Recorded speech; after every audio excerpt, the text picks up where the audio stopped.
Assalamualaikum warahmatullahi wabarakatuh. Salam sejahtera bagi kita semua. Om Swastiastu, Namo Buddhaya, salam kebajikan, Shalom. Perkenalkan, nama saya Mega Prawati Manhalu, Prodi Pendidikan Ekonomi, Universitas HKBP Nomensen Medan. Pada kesempatan ini, saya siap mengikuti audisi lomba simulasi mengajar Universitas Pendidikan Indonesia tahun 2021 pada tingkat FKIP UHN Medan. Shalom adik-adik, bagaimana kabarnya hari ini? Sehat, Ibu. Walaupun pembelajaran kita melalui daring, kita tetap semangat dong. Kita sudah siap ya belajar hari ini. Baik, sebelum itu kita berdoa dulu yang akan dipimpin oleh ketua kelas. Silakan ketua kelas pimpin doanya. Amin. Amin. Semoga dengan berdoa pembelajaran kita hari ini berjalan dengan lancar ya, dan kita mendapat ilmu yang bermanfaat. Baik, sebelumnya Ibu akan mengecek kehadiran anak-anak Ibu. Siapa yang enggak hadir? Hadir, Bu. Oke, bagus. Kita semua hadir. Berarti kita sudah siap dong belajar hari ini. Baik. Sebelum memulai pembelajaran kita, kira-kira siapakah yang masih ingat pembelajaran sebelumnya? Apa ya? Oke, silakan. Ibu. Nanti. Materi yang saya ingat sebelumnya adalah mengenai pelaku kegiatan Pembelajaran ekonomi. kita sebelumnya yaitu tentang pelaku kegiatan ekonomi. Siapakah pelaku kegiatan Produsen dan ekonomi? konsumen, Bu. Ya, pelaku kegiatan ekonomi yaitu produsen dan konsumen. Keduanya saling berinteraksi, di mana produsen dan konsumen berinteraksi untuk menjual dan membeli barang melalui pasar. Nah, untuk itu anak-anak, pembelajaran kita hari ini tentang pasar. Adapun tujuan pembelajaran kita yaitu yang pertama, mampu mendeskripsikan pengertian dan dua, mampu mengetahui apa saja syarat terbentuknya pasar. Ketiga, mampu mengetahui apa saja peran pasar dalam perekonomian. Ibu mau bertanya nih, kira-kira di antara anak ibu siapa sih yang pergi berbelanja dengan ibunya? Apakah kalian pergi ke pasar tradisional, supermarket, atau modern sih? Kira-kira di mana saja ya, asalkan harganya murah ya. Secara umum anak-anakku sekalian, apakah ada yang mau memberikan pendapatnya pengertian dari pasar? Baik, Santi silakan. Saya, Bu. Saya memberikan pendapat. Wow, Menurut saya pasar itu adalah yang tempat ada di bertemunya pertama ketika penjual dan kita pembeli pengertian secara dari pasar langsung. yaitu tempat interaksi penjual dan pembeli baik secara langsung. Tunggu dulu adik-adik, karena zaman sudah berkembang, di mana teknologi sudah canggih. Sekarang kita sudah bisa beli barang atau jasa melalui smartphone kita. Kita tinggal klik, barang sudah sampai di depan rumah kita. Maka dari penjelasan itu, pasar bukan hanya sekedar tempat interaksi penjual dan pembeli baik secara langsung, tapi bisa diartikan sebagai pasar adalah tempat interaksi penjual dan pembeli baik secara langsung maupun tidak langsung. Jadi secara langsung contohnya apa ya? Ada yang tahu?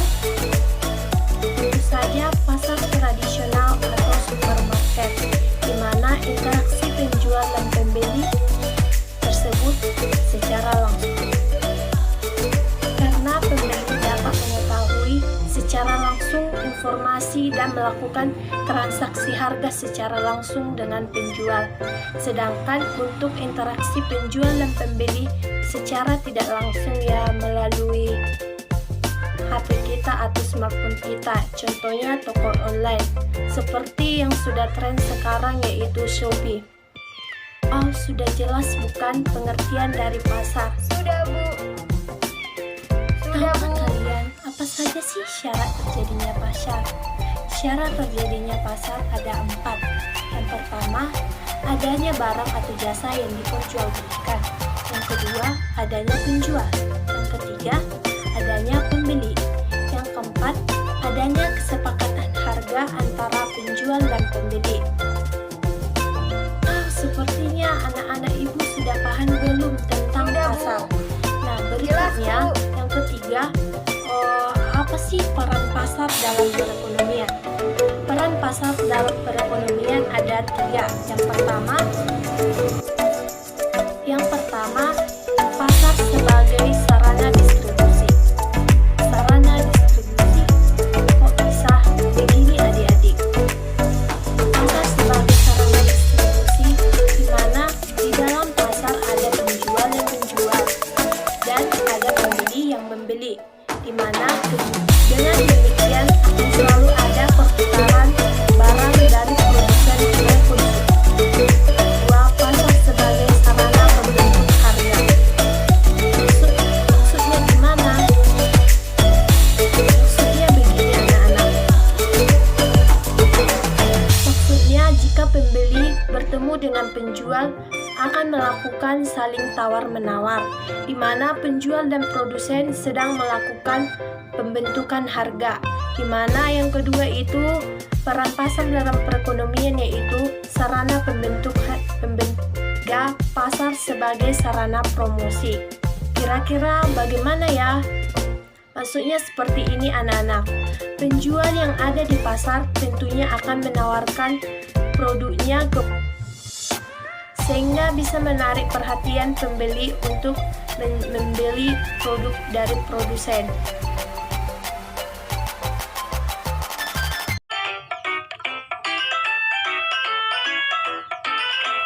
Teman-teman semua, tahukah kamu apa itu jual beli?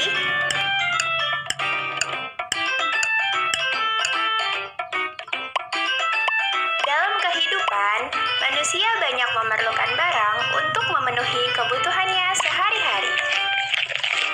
Misalnya, kita butuh sayuran untuk kita makan sehari-hari agar menjadi sehat.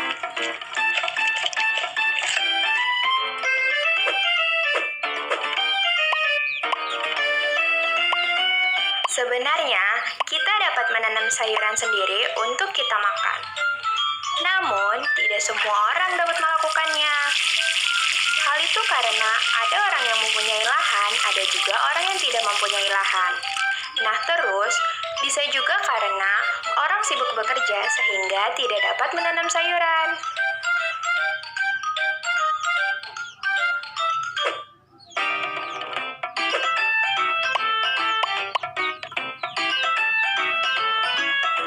Nah, keterbatasan itulah yang membuat kita perlu orang lain. Dengan begitu, orang dapat jual beli untuk memenuhi kebutuhannya. Jadi, pengertian jual beli adalah kegiatan untuk mendapatkan barang di mana barang tersebut harus ditukar dengan sejumlah uang. Nah, jumlah uangnya harus sesuai dengan harga barang yang disepakati oleh penjual dan pembeli. Terus, bagaimana bisa terjadinya jual beli?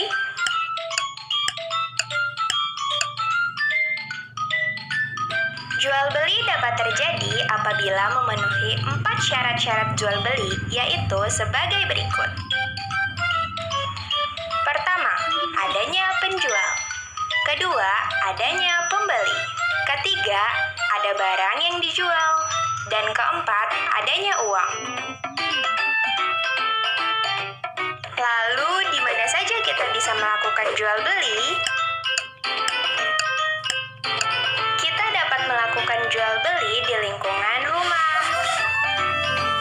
Nah, tempat jual beli yang ada di sekitar rumah kita yang dapat kita jumpai adalah pasar, swalayan, toko, dan warung. Yuk kita bahas satu persatu. Yang pertama, pasar. Pasar merupakan tempat bertemunya penjual dan pembeli dari segala penjuru. Barang yang dijual di pasar adalah kebutuhan sehari-hari. Misalnya, beras, minyak, telur, sayuran, buah-buahan, dan pakaian. Pasar ada dua jenis, pasar tradisional dan pasar modern. Yang kedua, swalayan. Swalayan dekat rumah biasanya kita kenal dengan minimarket. Swalayan ini merupakan tempat berbelanja modern di mana harga tidak bisa ditawar lagi. Misalnya Alfamart, Indomart, Alfamidi, dan masih banyak lagi macamnya. Yang ketiga, toko. Toko merupakan tempat yang tempatnya lebih menyediakan berbagai macam barang-barang. Ada juga toko yang menyediakan hanya satu jenis barang. Misalnya, toko alat-alat listrik, toko alat-alat tulis, toko kue, dan toko pakaian. Dan yang terakhir adalah warung. Nah, kalau warung merupakan tempat jual beli yang paling dekat dengan rumah kita. Di warung biasanya tersedia barang kebutuhan sehari-hari. Misalnya seperti beras, terigu, minyak, dan sayuran. Nah, di warung juga tersedia jajanan. Ada jajanan makanan, jajanan minuman, dan lain-lain. Selanjutnya, kita akan lihat satu contoh kegiatan jual beli di lingkungan rumah, yaitu di warung. Ibu Santi sedang mencuci piring, akan tetapi sabunnya habis.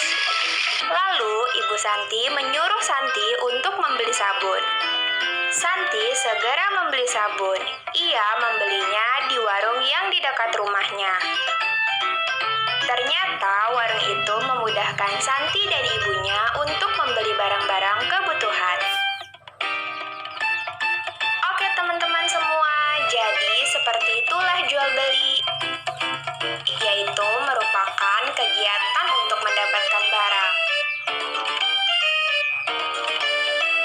Syarat terjadinya jual beli yaitu adanya penjual, pembeli, barang yang dijual, dan uang.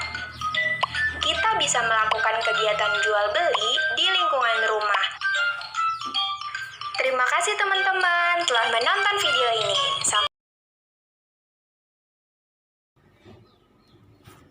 Wow, inti dari pembelajaran kita sudah selesai. Nah, sekarang kita akan menyimpulkan apa saja sih pengertian dari pasar, yang kedua, syarat terjadinya pasar, dan yang ketiga, peran pasar dalam perekonomian. Yang pertama, pengertian pasar. Pasar yaitu tempat interaksi penjual dan pembeli, baik secara langsung maupun tidak langsung. Yang kedua, apa saja sih syarat terjadinya pasar? Syarat terjadinya pasar ada 4. Yang pertama, adanya barang atau jasa yang diperjualbelikan. Yang kedua, adanya produsen. Yang ketiga, adanya konsumen. Yang keempat, adanya kesepakatan harga antara produsen dan konsumen. Nah, adapun peran pasar dalam perekonomian ada 3. Yang pertama, pasar sebagai sarana distribusi. Yang kedua, pasar sebagai sarana promosi. Yang ketiga, pasar sebagai pembentukan harga.